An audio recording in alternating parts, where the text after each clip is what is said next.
প্রিয় দর্শক, আসসালামু আলাইকুম। হোসাইন ফানি টিভির পক্ষ থেকে সবাইকে স্বাগতম। চিরচেনা পরিবেশের সংবাদ উপস্থিত করছি হোসাইন ফানি টিভির পক্ষ থেকে সিইও রাকিব, এবং আমাদের সাথে অতিথি হিসাবে থাকছেন কুদ্দুস সাহেব ওরফে লাল। এবং আপনারা দেখছেন মঙ্গল গ্রহ থেকে প্রচারিত বিশ্বের একমাত্র নল স্যাটেলাইট যুক্ত মিসাইল প্রথম 12 মানিক চ্যানেল হোসাইন ফানি টিভি। শিরোনাম না বলেই ফিরছি বিস্তারিত সংবাদে। ভুলে ভরা বই, অবাস্তব কারখানায় বিবস্তীর্ণবাদ নামে শিক্ষার্থীদের শেখানো হচ্ছে যে অযুক্তি অবাস্তব সব গল্প কথা। 2023 শিক্ষাবর্ষে ষষ্ঠম এবং সপ্তম শ্রেণী পাঠ্য বইয়ের সব বিষয় উঠে এসেছে বানর থেকে মানুষের বিবর্তন, এমন ধরনের বিবর্তনবাদের নামেই এমনকি পর্দা প্রত্যক্ষেও উঠে এসেছে এমন সব কথা, অযৌক্তিক সব কথা, এমনকি অবমাননা করা হয়েছে যাতে ছেলেমেয়েরাই ইসলামী মূল্যবোধ থেকে দূরে সরে যায়।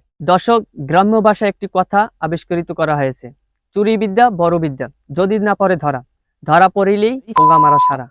Doctor Zafar Iqbal National Geography থেকে লেখা চুরি করে গুগল ট্রান্সলেটে দিয়ে পাঠ্য বই লিপিবদ্ধ করা হয়েছে। বানরের বংশধরের লেখা বংশগত বইয়ের আদ্যবর্তা নিয়ে মোতা কবিরের প্রতিবেদনে বিস্তারিত। যার জন্ম বানরের ঘরে তার মুখে এই কথা বলা শোভা পায়। কথা কোন ঠিক না বেটে? আমি পরিষ্কার বলতে চাই, তোমার যদি এতই দরদ লাগে বানরের প্রতি, তাহলে তোর বাচ্চাটা তোর মেয়েটারে বান্দরের কাছে বিয়া দে। আদম আলাইহিস সালাম প্রথম আসছে, উনি কি নবী ছিলেন না? সেখান থেকে তো মানুষের জন্ম। কথা বলেন ঠিক না বেঠি?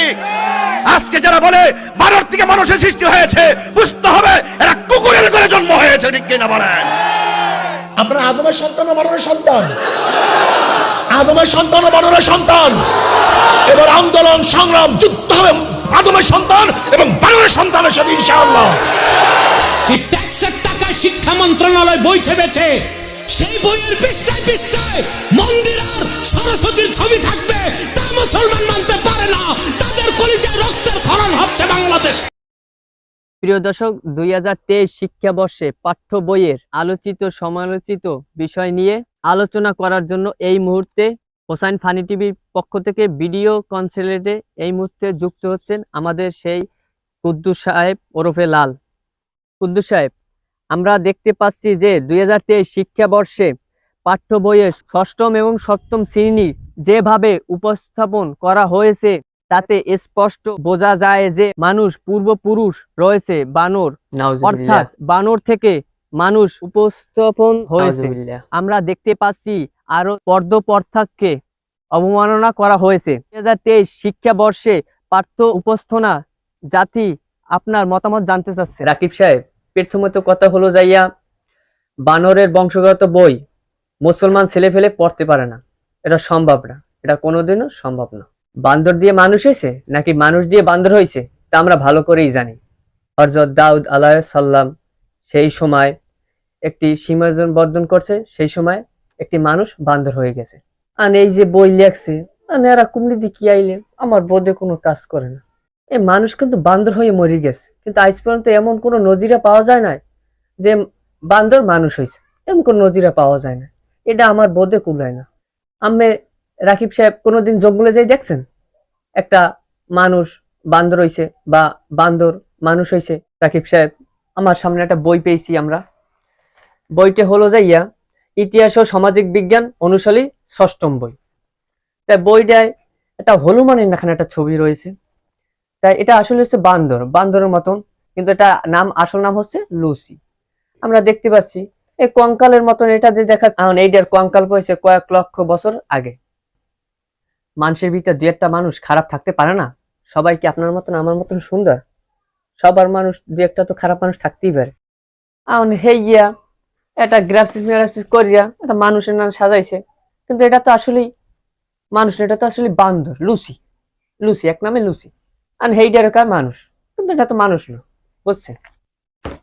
আমার কাছে আর একটা বই আছে, ইতিহাস ও সামাজিক বিজ্ঞান অনুশালী সপ্তম শ্রেণী। এই বইটায় দেখেন অনেক পর্দাপ্রতীক নিয়ে কথা বলছে, অবমাননা করেছে পর্দাপ্রতীক নিয়ে। এখানে লেখছে একটা বাড়িতে আগুন লাগছে, আর এক মহিলা ঘর দিয়া বাইরে যাই কি ভেড়ার আগুন লিবাইতেছে। আর সে করছে কি, সে আর পর্দা খেলাপ করিয়া সে যাইয়া খাটের তলে ঢুকে গেছে। তার জানি পর্দা খেলাপ না হয়।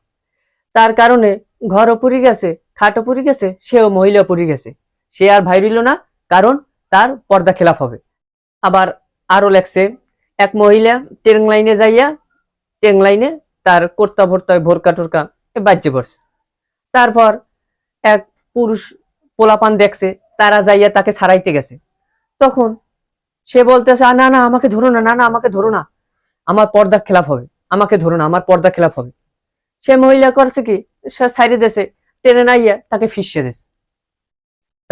তাকে ধরতে দিল না, তার পর্দা খেলাপ হয়, তার জন্য তাকে ধরতে দিল না, টেনে নাই তাকে ফিসে। এই কি ইসলাম শিখাইছে? এত কিছু বুঝিনি, এই কি ইসলাম শিখাইছে? আপনি কোন কি রাকিব সাহেব? এই বইতে যে এইগুলো লেখছে হেরা কি জানে 2021 সালে গাঁজা খাইয়া যদি 2022 সালে হেরাতে এইগুলো লেখবি, হেরাতে এগুলো লেখবো না তার কি হবে?